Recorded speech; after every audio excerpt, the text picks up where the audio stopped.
ফাতেমার দরজা গিয়া ডাক দিলেন কিনা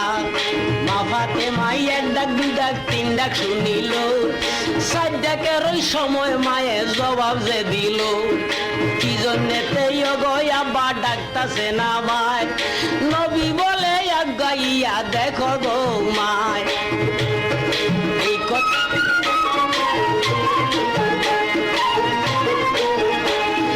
নবী বলছেন আগাইয়া দেখো গো মা কথা শুনা বলছেন তখন বিবি ফাতেমা আপনার সঙ্গে দেখা করতে আমার সাধ্য নাই বাবা গো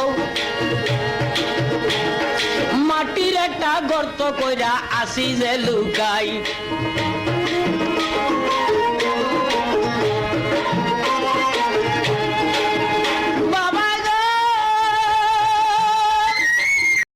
Likey